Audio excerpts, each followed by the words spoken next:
The creative minds at Industrial Light and Magic specialize in letting their imaginations run wild.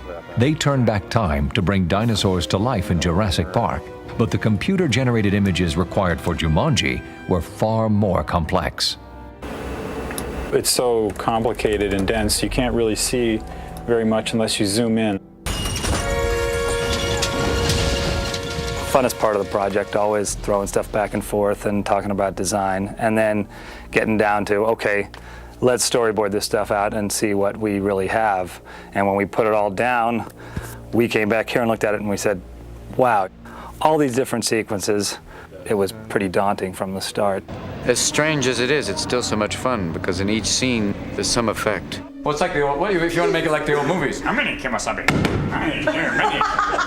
Many buffalo, come. When you read the story, you immediately realize there is a gigantic and awesome production challenge in this film, which is you have to create a stampede inside a house.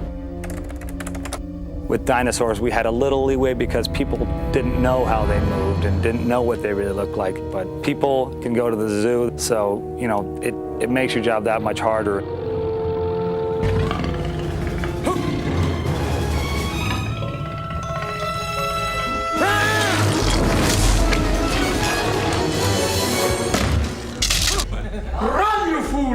There's a full animal stampede. It was an open call that day, so we had elephants, rhinos, zebras, a couple of wombats. Warthogs were late. They had a 5 o'clock call, but they came at 6. Ladies and gentlemen, Africa on Ice is proud to present. Look, it's Banzai Africa. You know, it's always when you're doing those things where something could go wrong that you have to be careful. You're great. I'm fast. I can't believe we did that one take. Go again. We'd shoot the side with Robin running out of the library, and then the effects guys actually built a big steel rhino and rammed it through that wall for us. When you see the blue horn, that means it's right. Sounds speed. Mark. Wall, action!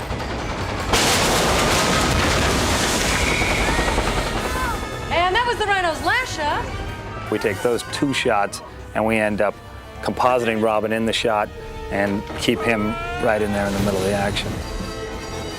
Wow. Wow. There haven't been that many effects where you have to hallucinate it or actually imagine it. There's just a few. You find yourself going home, how was work? I don't know. Come back and huddle here and say, okay, what's our big problem here? We need to have the lion guy solving the long hair problem and how that mane's going to move cleaner and less messed up. We had to solve a lot of technical problems with the hair, like trying to make our hair match the animatronic lion. It's about 1.5 million hairs or something like that. So there has to, all those things have to work together, and that was a big technical problem. The way animatronics develop is just like us. They're scrambling from the start. We don't really know what this lion looks like until they finally get to their first day of shooting and get there. Well, this is our beauty shot of the lion. There are about 7 or 8 shots where he appears in the movie, but he doesn't ever appear for as long or close up as this shot.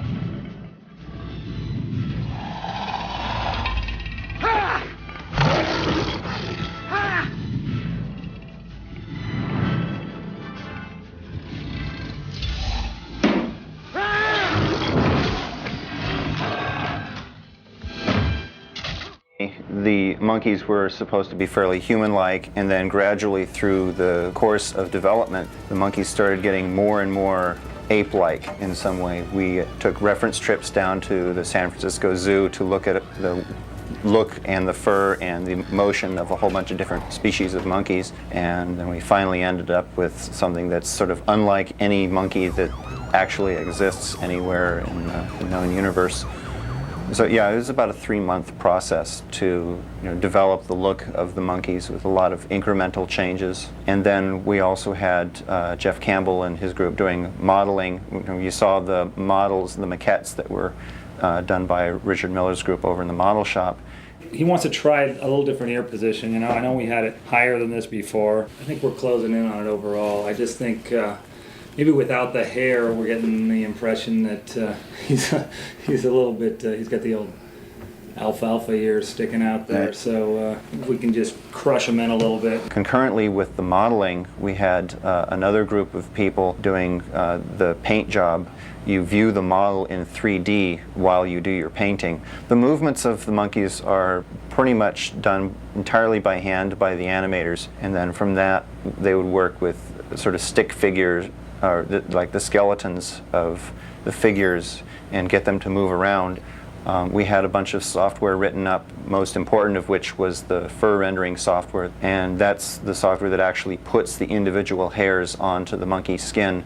The opening shot in the kitchen is where we sort of present the audience with so much eye candy that they can't possibly take it all in. The kitchen is obviously real. The monkeys are obviously not real, but the props and things that they're throwing around, some of them are real and some of them are computer generated. We'll take care of anything that the monkeys are interacting with for a long time. We'll model in CG, but anything they knock off, we'll do some practical stunts there, because it's always easier to get it in the camera if you can. It looks like a room with a whole bunch of things sort of floating in air. There's a few strings and poles and stuff which we then have to erase with a digital paint system. And then, my goodness, what's going on here?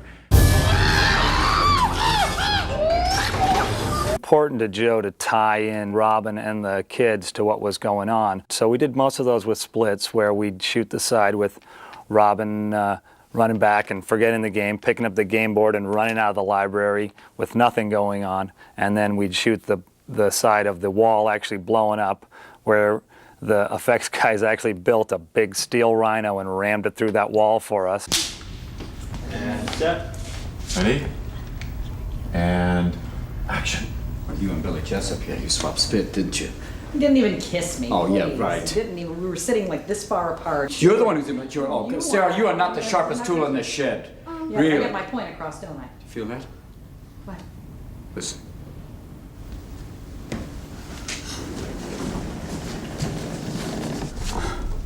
And action. Set. Stampede. Stampede! Stampede! Stampede! Run! Run!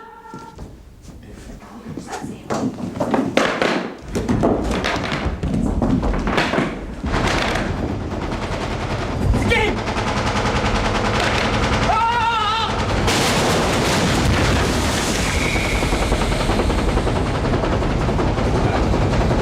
Give me the playback on that right away. So in the end, we end up taking the shot of Robin, going back, getting the game board and running out, and the steel rhino coming through the wall. We take those two shots and we end up compositing Robin in the shot and mat him over where all the books are flying and all hell breaks loose. Hi guys, it's Debbie, and here's today's Daily Fact. In the Jumanji films, the characters encounter all sorts of creatures, but while filming Jumanji Welcome to the Jungle, the cast actually had to deal with real-life animals and bugs, such as attacks by feral pigs and all sorts of biting insects. Gross. Remember to click below to subscribe, and if you like my shirt, you can also find that in the description.